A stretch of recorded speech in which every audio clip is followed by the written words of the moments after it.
Hey everyone, welcome back to the channel. We are living a pretty wild time, right?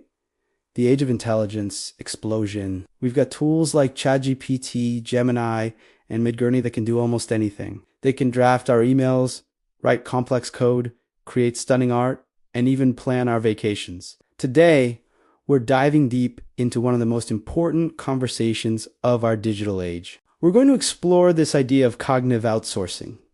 It's a fancy term for something we all do, relying on external tools for tasks our brains used to handle. Think about it. When was the last time you memorized a phone number or navigated a new city without Google Maps? We've been outsourcing our memory to technology for years, but with generative AI, we're taking it to a whole new level. We're not just outsourcing facts, we're outsourcing thinking itself. So what are the potential neurological downsides? Let's start with the big one. The erosion of memory. Scientists call this digital amnesia. It's the phenomenon where we forget information that we're confident we can just look up later. When a search engine or an AI is our primary way of recalling information, our brain's natural ability to form and retrieve long-term memories can start to weaken. The neural pathways that support memory are like muscles. If you don't use them, they atrophy. We risk becoming masters of finding information, but not of knowing it. The knowledge feels temporary, borrowed, not truly our own. Next, and this is a huge one, is the decline of critical thinking.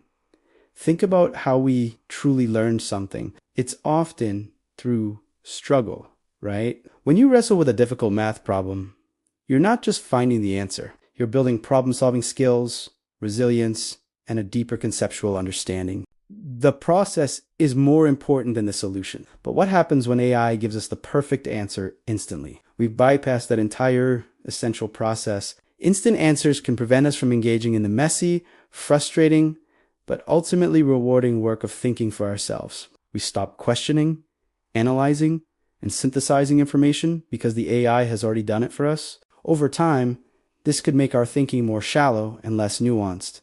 This brings us to the skill versus tool debate. A hammer is a tool. Learning to use a hammer doesn't mean you forget how to build a house. It makes you better at it. But is AI the same? Are we just learning to use a new powerful tool, or are we sacrificing fundamental skills in the process? For example, if an aspiring writer only ever uses AI to generate story ideas and prose, are they truly learning the craft of writing, or are they just learning how to write effective prompts? There's a real danger that we become dependent on the tool to the point where we co-UN function without it. The skill isn't writing anymore. The skill is just operating the AI. Now, I know this all sounds pretty doom and gloom. It sounds like I am telling you to delete your ChatGPT account and go live in a cabin in the woods. But that's not the message here at all.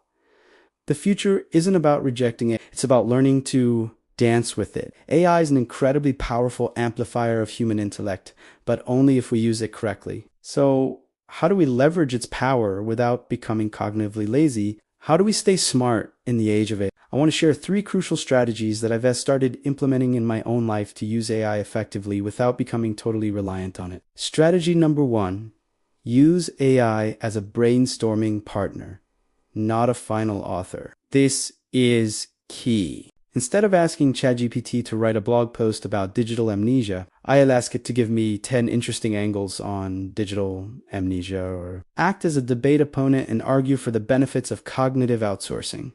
This way, the AI is a springboard for my own ideas. It helps me see blind spots and explore different perspectives. But the final act of creation, the writing, the unique voice, that's all me. The goal is to start the conversation with AI, not let it have the final word. Strategy number 2, always verify and then go deeper. Never, ever take an AI's output at face value. Generative AI can be confidently wrong. It can invent facts, sources, and statistics. This is actually a hidden opportunity for your brain. Treat every AI response as a first draft or a hypothesis that needs to be tested. When an AI gives you an answer, your job is to become a detective. Fact check it. Find the original sources. But don't stop there. Go deeper.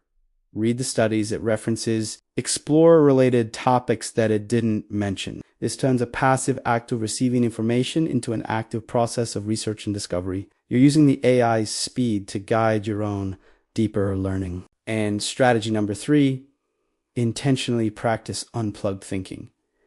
This might be the most important one. You have to consciously create time and space to think without digital assistance. It's like going to the gym for your brain. Set aside time each week for deep work on a challenging problem with no screens allowed. Grab a notebook and a pen, go for a long walk, and just let your mind wander. Read a physical book and try to summarize each chapter from memory. These activities force your brain to do the heavy lifting to focus, to remember, to create connections on its own. It's about building and maintaining your core cognitive strength so that when you do use AI, you're doing so from a position of power, not dependency. Ultimately, AI isn't inherently good or bad for our brains. It's a mirror that reflects how we choose to use it. We can use it as a crutch that weakens our minds, or we can use it as a workout machine that strengthens them. The choice is ours. We are the architects of our own intellect. We need to be mindful, intentional, and a little bit skeptical. By embracing these strategies, we can ensure that we are the masters of the technology, not the other way around. We can get all the benefits of this amazing intelligence explosion without losing the very thing that makes us human: our ability to think, to create, and to understand the world on our own terms.